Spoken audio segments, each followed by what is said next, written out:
শুধুমাত্র স্ত্রীর সঙ্গে মিথ্যা কথা বলা জায়েজ আছে এক হাদিসে নবী আলাইহিস সালাম বলেছেন, আর সেটাও কোন মিথ্যা? সব মিথ্যা বলা স্ত্রীর সঙ্গে জায়েজ নাই।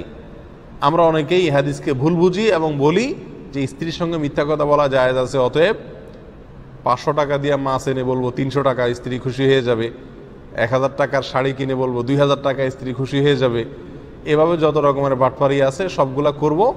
এরকম যদি মিথ্যা আপনি বলতে থাকেন, এক সময় বিশ্বাস ভঙ্গ হয়ে যাবে, আস্থা নষ্ট হয়ে যাবে, স্বামী স্ত্রীর মধ্যে ভুল বুঝাবুঝি তৈরি হবে।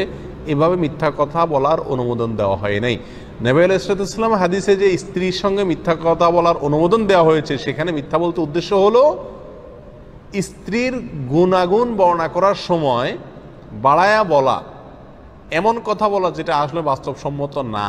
এটা রূপকার্থে এবং স্ত্রীকে খুশি করার জন্য জায়েজ আছে। যেমন স্ত্রীকে বলেন আপনি, তুমি চাঁদের মতো সুন্দর, তোমার মতো সুন্দরী আমি আর জীবনে দেখিও না, আর হইতেও পারে না, অসম্ভব, তুমি আমার চোখে সবচেয়ে সেরা সুন্দরী। আপনার মনে যাই থাকুক, আপনি যদি এইভাবে তাকে বলেন খুশি করার জন্য, তো এই মিথ্যা কথা বলা জায়েজ আছে। ফুসলানো ফাসলানো অর্থাৎ সম্পর্ক ভালো সৃষ্টি করার জন্য, আস্থা তৈরি করার জন্য, আন্তরিকতা সৃষ্টি করার জন্য, আপন করে নেওয়ার জন্য, যেটাকে আমরা সরল বাংলায় পাম্পট্টি বলি, এই টাইপের পাম্পট্টি টাইপের কথা বলতে গিয়ে যদি অবাস্তব কথাবার্তা বলেন স্ত্রীর সঙ্গে, তাহলে এটা জায়েজ আছে।